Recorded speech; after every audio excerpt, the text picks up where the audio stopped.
que van a estar a cargo del doctor Alberto Reyes.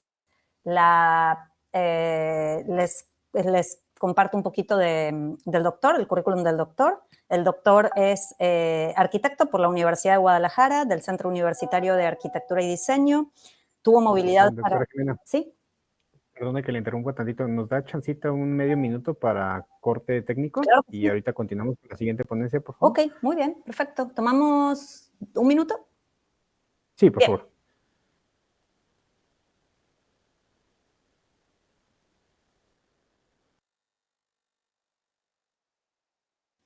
Mientras puedo preguntar si Alberto se encuentra por aquí y quiere empezar a compartir pantalla de la primera de sus ponencias. Sí, ya estoy aquí. No sé si me escuchan. Ya está aquí, pero se escucha muy bajito, doctor Alberto. Sí, por aquí debe andar. ¿Ahora ya se escucha bien? Se escuchaba muy, muy bajito. Okay. No sé si me escuchan. Sí, ya todo bien. Ahora sí. Adelante, doctor Jimena. ¿Me escuchas? Sí.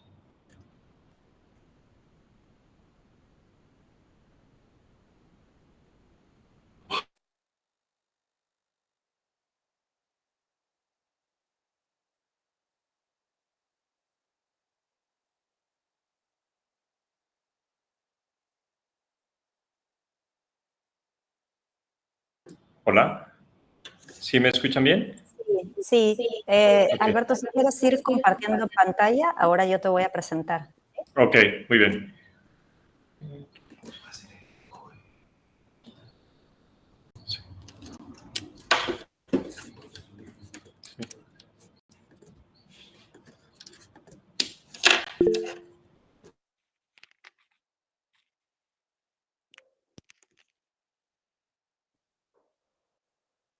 ¿Me escuchan ya? ¿Todo bien? Muy bien, si todos estamos listos, comenzamos, ¿sí? Con las otras dos ponencias que van a estar a cargo del doctor Alberto Reyes. La primera ponencia es hacia una arquitectura sustentable en climas cálidos, el estándar Passive House como herramienta en Puerto Vallarta. Y les presento al doctor. Como les comentaba recién, el doctor Alberto Reyes González es arquitecto por la Universidad de Guadalajara, del Centro Universitario de Arte, Arquitectura y Diseño. Tuvo movilidad para talleres de especialización en los programas de pregrado, Laboratorio de Diseño Urbano y Proyectación Ambiental y Laboratorio de Proyección Arquitectónica, Campus Leonardo da Vinci, en el Politécnico de Milán, Italia. Es maestro en Desarrollo Sustentable y Turismo por la Universidad de Guadalajara. Es doctor en Ciencias para el Desarrollo, la Sustentabilidad y el Turismo por la Universidad de Guadalajara. Realizó el programa de liderazgo aplicado en energías renovables por el Centro de Salud y Medio Ambiente de la Escuela de Salud Pública de Harvard. Tiene una diplomatura en Medellín en el 2013 sobre planeación urbana y cultura ciudadana y una pasantía también en Medellín en el 2013 en la Alcaldía de Medellín. Bienvenido, doctor Alberto. Todo suyo el espacio. Gracias. Muchas gracias. Bueno, voy a iniciar un poco la presentación. Este es un proyecto que estamos trabajando desde la Unidad Académica de Puerto Vallarta junto con Mario Ojeda Ancona, que es egresado del Tecnológico en Arquitectura, y con el maestro Fernando Daniel Valdés Olmos, que es docente del Tecnológico también en la Academia. El proyecto o la estructura de presentación está dividida en 6 apartados. La primera es la introducción, después métodos e instrumentos, el desarrollo, los resultados, las conclusiones y algunas recomendaciones generales. Como resumen, nosotros partimos de que es necesario la implementación de mejores prácticas de diseño dentro de las viviendas en los climas cálidos en México, donde tenemos que replantear algunos de los procesos constructivos en relación con los métodos y materiales que mejoran el confort y el habitar de los espacios.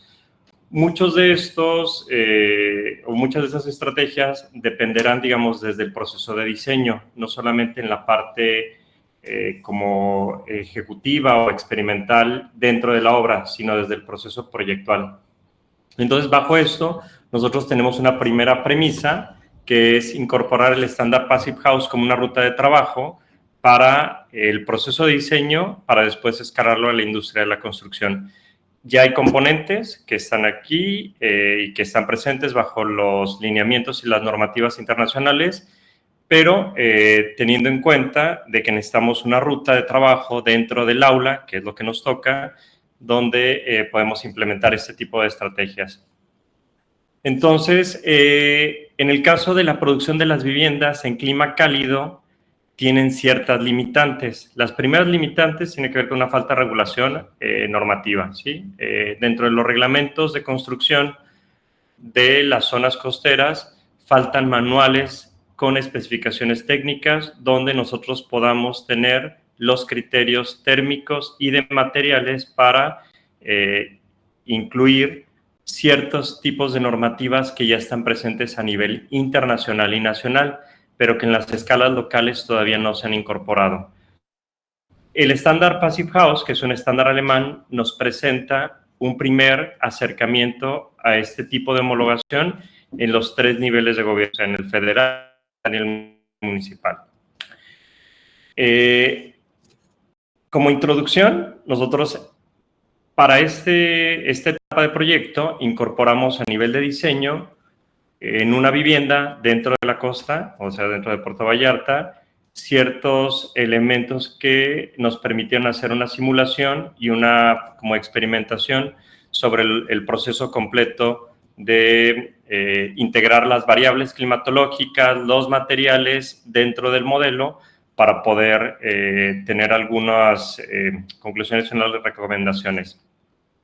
Para tener un poquito de antecedentes de esto, como cuerpo académico, porque al final este proyecto es resultado tanto de una tesis de pregrado como resultado de un convenio que nosotros tenemos con la TAM House, que es la red latinoamericana de Passive House, donde pertenecen 2 de los miembros del cuerpo académico, tanto el maestro Fernando como yo pertenecemos a esta red, que son arquitectos especialistas en este tipo de temas, que normalmente llevamos una capacitación, que la capacitación es la de certificación como diseñadores Passive House. Hicimos esta ruta de trabajo, ¿no? La Universidad de Lancaster, que está en Reino Unido, en el año 2020 ofreció unas becas, obtuvimos las becas para hacer estas capacitaciones y con eso iniciamos nosotros la vinculación, incorporando al tecnológico dentro de las instituciones a nivel nacional, que es la única del estado que pertenece. La Universidad de Guadalajara no está dentro de eso, pero el tecnológico sí lo está. ¿Cuáles son los antecedentes de la incorporación de Passive House o cómo ha acompañado? O sea, ¿por qué no elegir una certificación como LEED o como SITE, otras, ¿no?, que están presentes para diseño sustentable?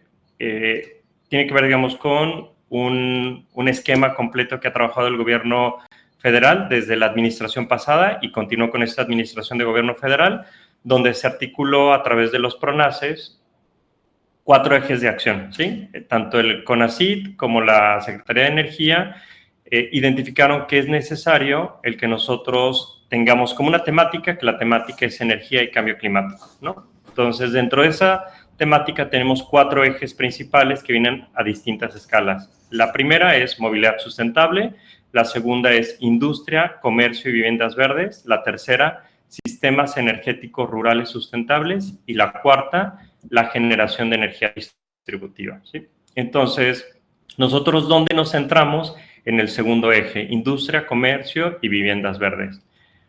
¿Qué pasa con esto? Llega la Agencia de Cooperación Alemana a México y empieza a trabajar lo que es la NAMA, ¿sí? Que la NAMA es una normativa para vivienda, pero se da cuenta que México lo que requiere no es una NAMA solamente o una norma solo para vivienda nueva, sino para vivienda existente, porque la vivienda existente carece de criterios de aislamiento térmico y de componentes que la pueda hacer más eficiente, y eso es súper importante puntualizarlo, de manera energética. O sea, nosotros necesitamos un criterio de medición, que el criterio de medición es en watts, o sea, cuántos watts por metro cuadrado es lo que consume mi vivienda al año. Esto se complica un poco cuando nosotros analizamos que para poder hacer una norma de este tipo tenemos que integrar a diferentes actores. Entonces, ¿quiénes integran este primer ejercicio a nivel nacional? La SEDATU, la Secretaría de Desarrollo Agrario, Territorial y Urbano, el Consejo Nacional de Vivienda, la Agencia de Cooperación Alemana en Energía y algunos gobiernos estatales y algunos gobiernos locales.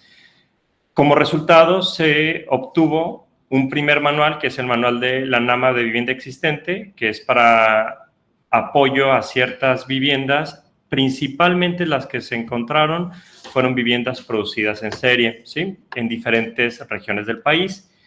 Entonces, se estableció también una ruta de trabajo, que esta ruta de trabajo primero es generar una línea base, que son medidas de mantenimiento urgente, sin medidas de eficiencia energética. El primer paso, los electrodomésticos altamente eficientes. El segundo paso, el aislamiento térmico en techo, colectores solares, ventanas nuevas de alta calidad térmica, según el clima, porque esto es importante, sobre todo nosotros que estamos en una red de tecnológicos, ¿no? A lo mejor lo que nos ocurre a nosotros desde la costa, desde Puerto Vallarta, es totalmente distinta las necesidades de los componentes de la vivienda, lo que puede ocurrir en Lagos de Moreno o en Arandas, ¿no? Porque nosotros tenemos un clima tropical más cercano a lo que pudiera ser Hawái, a lo que sería los Altos de Jalisco, a un clima seco más templado, que es lo que ocurre en Zapopan, ¿no? Y el tercer paso es el aislamiento térmico en muros, la hermeticidad y la ventilación controlada, ¿sí?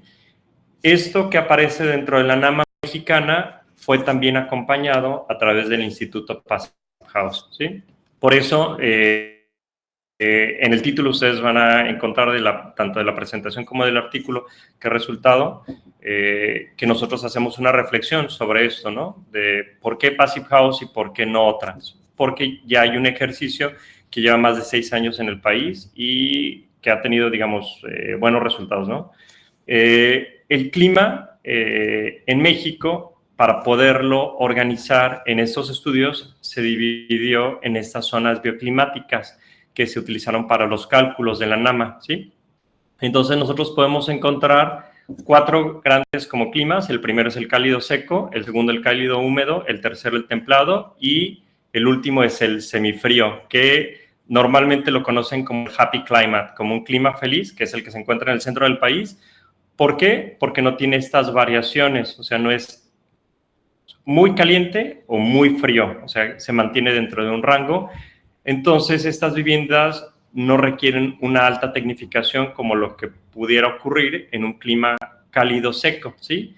A pesar de que es un mapeo que ya hizo el gobierno federal a través del Consejo de Vivienda y que lo hizo la SEDATU, sigue estando en unas escalas muy grandes, ¿no? Porque si nosotros revisamos en el caso de Jalisco nosotros lo tenemos mapeado como si fuera cálido húmedo. La región de los Altos no es una región cálido húmedo y en el caso, digamos, de Guadalajara ocurre como cálido templado, ¿sí? Entonces, ahí hay ciertos sesgos que es por falta de estudios a escalas un poquito más micro, ¿no?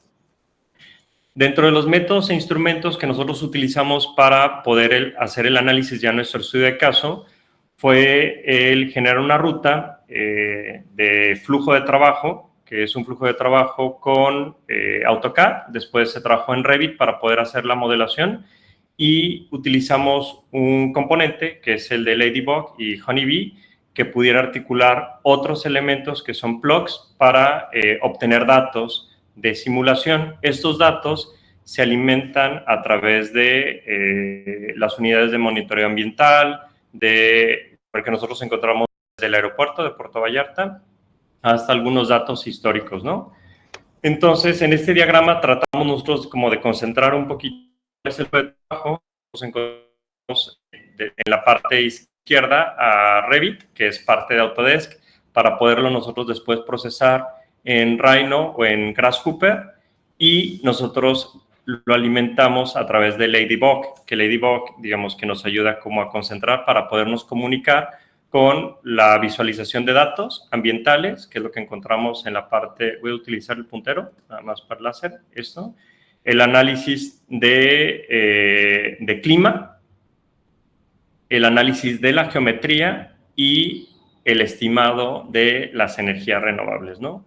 ¿Por qué? Porque cuando nosotros pensamos en la vivienda, y bueno, en casi cualquier edificio hay que pensar como su ciclo de vida. O sea, nosotros como diseñadores planteamos un proyecto, pero ese proyecto, en el momento en que se entrega, va a requerir energía para poder operar, ¿sí? Entonces, parte de la ruta y sobre todo viendo la realidad del país, es que cada vez tiene que ser más eficiente esto, ¿no? Passive House nos determina como 4 elementos base para que nosotros podamos orientar. Eso es de una manera como muy sintetizada, ¿no? La demanda de calefacción, a lo mejor Vallarta no requiere una demanda de calefacción, o sea, no necesitamos calentar nuestra vivienda. Una demanda de refrigeración, sí lo necesitamos en ciertos periodos del año. La demanda de energía primaria, que es la energía primaria es la que nosotros utilizamos para la calefacción, el agua caliente y la electricidad y la hermeticidad, ¿sí? ¿Qué tan hermética tiene que ser la vivienda? Pensando la vivienda como un topper, que a lo mejor la humedad relativa del ambiente exterior está en un 80% y no queremos que entre eso, como lo sello, ¿no? El edificio, pero requiere también una renovación de aire al interior para sacar la humedad que puede contener, ¿no?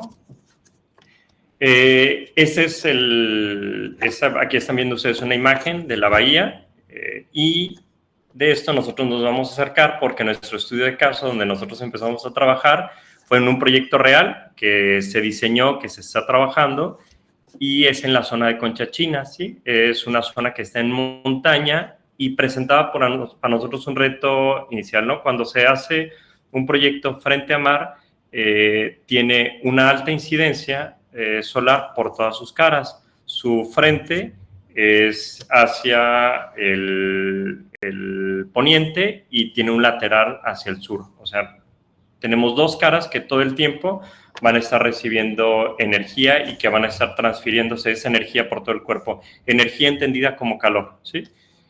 Ok, entonces empezamos también integrando ya dentro del desarrollo, ya aplicado dentro de este proyecto, a través de un gráfico psicométrico de Puerto Vallarta, donde integrábamos los datos medioambientales que obtuvimos a través de diferentes fuentes, ¿no? Una de las fuentes, creo que lo mencionaba con lo del aeropuerto, los monitoreos, y ¿para qué? Para que nosotros pudiéramos encontrar cuál es el rango de confort, ¿sí? O sea, el rango de confort, en qué temperatura debemos de estar y con qué humedad relativa. En esto, a lo mejor es un tema que sería interesante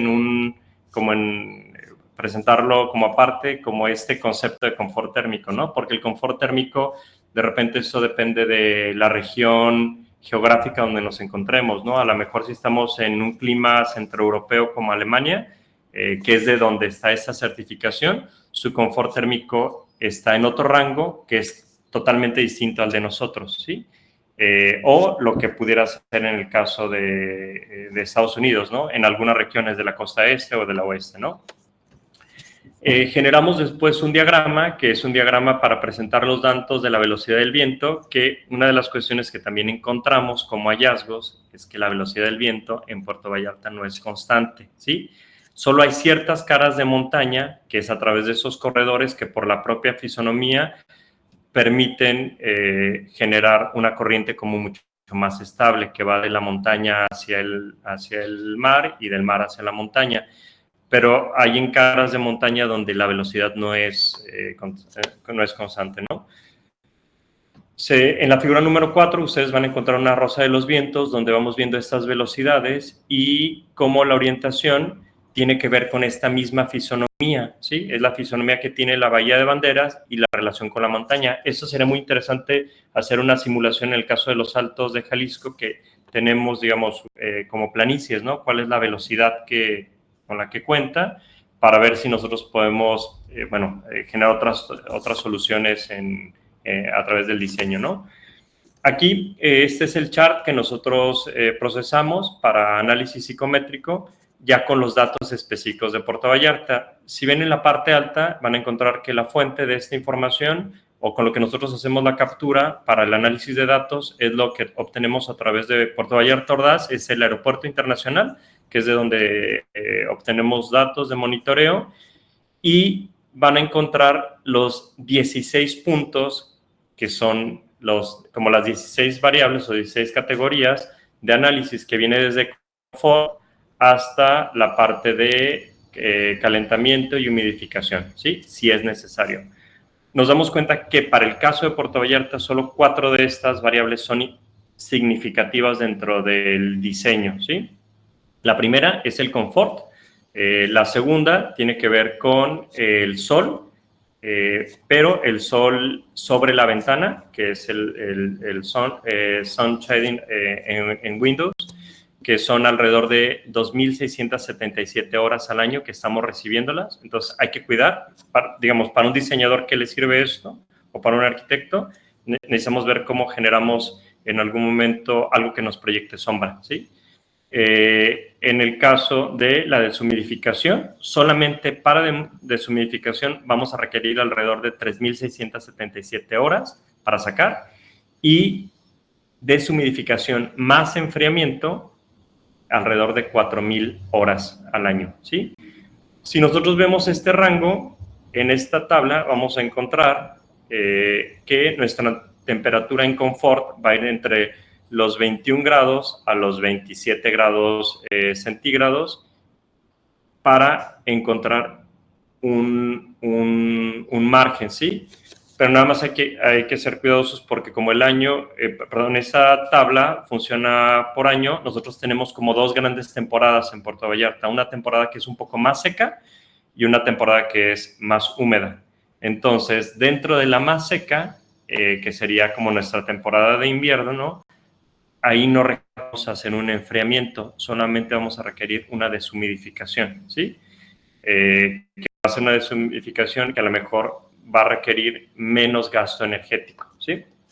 Ok, aquí en esta imagen van a encontrar sembrado, lo que es el proyecto, que es el que estuvimos trabajando, que es esta parte es un proyecto de departamentos que servía para hacer una simulación, y sobre esto obtuvimos algunos resultados, ¿no? Que a través de los datos meteorológicos y generando estos diagramas de confort anual a sol y sombra, voy a regresar al comentario anterior, ¿no?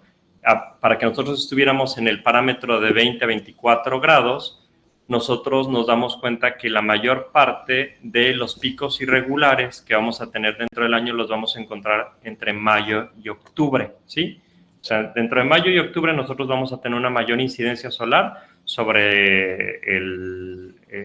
nuestra masa, o sea, sobre el cuerpo completo, y en esos meses es donde tenemos diferentes vías, ¿no? A través de criterio de diseño, o hacer un sombreado o reducir la cantidad, digamos, de ventana, ¿no? O de vitrado que tenemos.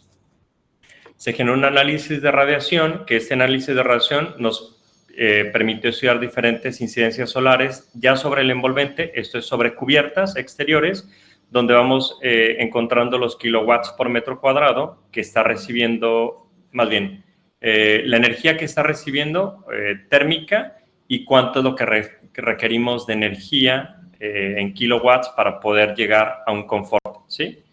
Entonces, entre más rojo, más caliente, y eso nos va a requerir una mayor demanda energética, ¿sí? Después de esto, hicimos también unos análisis de temperatura exterior a través de unos gráficos de simulación de movimiento solar y regresamos o comprobamos lo primero, ¿no? De mayo a octubre, nuestra incidencia solar va a ser la más complicada para nuestro envolvente y vemos cómo recibimos también en grados hasta 36 grados centígrados el análisis de lo que el cuerpo está recibiendo, ¿no? En la parte exterior. Después hicimos este mismo ejercicio, pero en la parte de confort térmico interior de la ruta solar, ¿sí? Y veíamos nuestra ganancia, ¿no? Interna, donde nos damos cuenta que para que nosotros pudiéramos reducir la ganancia de todo lo que estamos recibiendo, requeríamos cambiar totalmente este proyecto, ¿no? El generar como un sistema de volados para hacerlo. Esto igual me gustaría aclararlo porque cuando tú tienes un proyecto frente a playa, lo que está buscando es tener ese espacio vitrado, ¿sí? O sea, alguien compra un condominio, un departamento o una casa, no está pensando en cegar completamente esa fachada, ¿sí? Pero el hacer ese criterio de diseño de vitrar nos va a condicionar a tener una alta demanda energética, ¿sí? No es una cuestión solamente estética, es una cuestión de energía en el ciclo de vida, digamos, del proyecto, ¿no?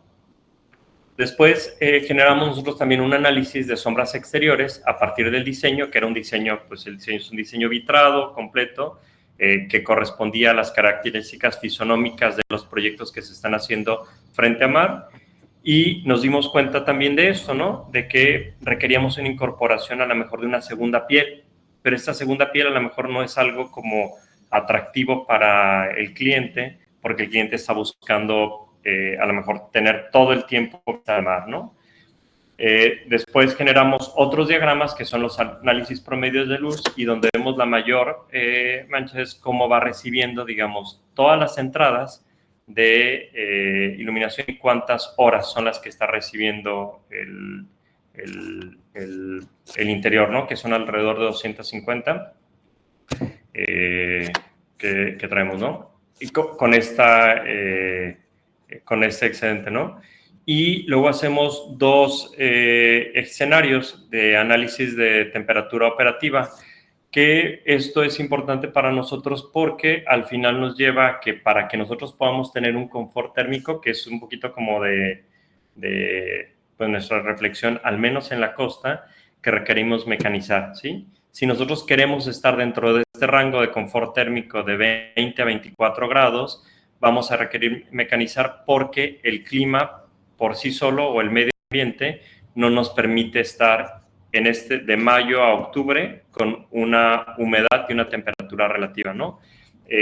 Esto a lo mejor no quisiera comentar que se opone a la parte de una bioclimática o de un sistema totalmente pasivo en cuanto a diseño, pero sí nos pone, digamos, a reflexionar que a lo mejor para que esta vivienda llegue a estos rangos de confort, requerimos sí o sí el hacer una mecanización, ¿no? Pero una mecanización que esté pensada a través de un gasto energético como integral, ¿sí? Ok, igual ya... Doctor Alberto, le quedan 5 minutos. Perfecto, muy bien. Entonces, ya para ir cerrando, aquí nada más ven en esto unos diagramas que se generan para que se pueda entender la temperatura operativa, ¿no? La temperatura operativa que tiene los espacios requieren diferentes como variables, ¿no? Una es la producción, digamos, de nuestra energía metabólica, ¿sí? La otra parte es nuestra vestimenta, digamos, como en Japón se han hecho tendencia, o hubo una tendencia completa para reducir eso, se cambiaba dentro del trabajo el tema de nuestras telas, ¿no? La humedad relativa del ambiente y la velocidad relativa del aire, ¿no? Entonces, creo que lo mencionaba cuando hacíamos el diagrama de velocidad de viento. En Vallarta, la velocidad de viento no nos permite esta variable, ¿no? O es una variable que a lo mejor no es tan significativa. Ok, y bueno, aquí tenemos otros diagramas que van a encontrar dentro del extenso del documento, que es cómo nosotros vamos estableciendo los rangos de confort para llegar a un sistema natural. Al caliente es el que encontrarán ustedes en la parte derecha y en la izquierda el frío, que lo ideal es entrar en el promedio, ¿no? Entonces, algunas de las conclusiones es que Passive House nos replantea totalmente nuestras formas de diseñar el proyecto y se opera a nivel internacional, a nivel nacional también está. Ya el tecnológico pertenece a una red latinoamericana de diseñadores en Passive House, para lo que les interese en algún momento darle continuidad a este tipo de trabajos. Es un trabajo interdisciplinario y importante, digamos, hacer simulaciones. En el caso del Tecnológico de Vallarta, queremos ver si ahora nos coordinamos con electromecánica para hacer unas incorporaciones ya en unas viviendas en serie. Y también creo que es importante que esto se discuta con los alumnos porque es una tendencia para los procesos de diseño, ¿no? Algunas de las recomendaciones: promover la adopción de este tipo de estándares que nos hace más eficiente nuestro proceso de diseño para no llegar a construir algo que a lo mejor va a ser un problema para el cliente, y la capacitación de profesionales en el uso de software libre. Eso es importante. Ladybug, que fue una parte de la ruta de trabajo que utilizamos para dar salida y entender los datos, es software libre. Obviamente tenemos que pagar Revit o tenemos que pagar algún otro programa que se trabaje para BIM, pero hay software que nosotros podemos upload, que podemos anexar. Y creo que con eso sería todo. Muchas gracias. Muchas gracias, doctor Alberto Reyes y los integrantes del trabajo. Vamos a abrir ahora un espacio de unos 3 minutos para no pasarnos mucho del tiempo para preguntas o comentarios de aquí del público asistente, además de todos los aplausos que tienes, Alberto. Pueden escribirlo en el chat o pueden sentirse libres de abrir el micrófono. Víctor Guerrero levantó la mano. Adelante, Víctor. Hola, buenos días.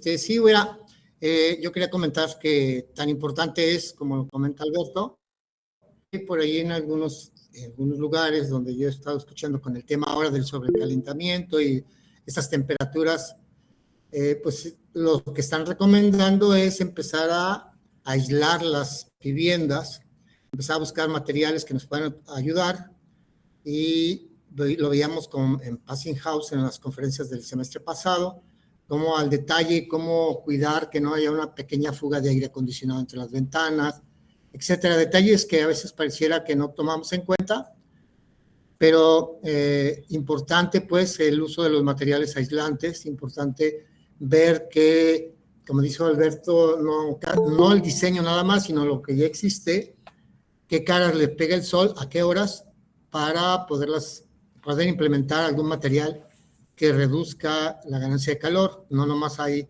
poliestirenos, también hay pinturas, pues hay bastantes productos hoy en el mercado que empiezan a tomar fuerza precisamente hoy en día en las redes sociales por estas cuestiones de las grandes temperaturas que lo estamos viviendo en los últimos meses. Gracias.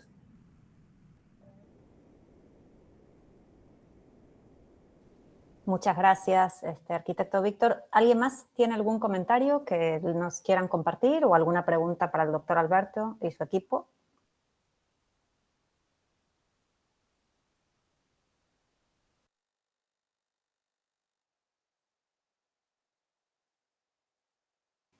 Por aquí lo felicitan, varios en el chat están poniendo sus felicidades. Si no hay ninguna pregunta más, vamos a tomar un minuto para pasar a la siguiente ponencia que está a cargo también del doctor Alberto. Así que nomás para cuestiones técnicas tomamos un minuto, son las 12:32, empezamos a las 12:33.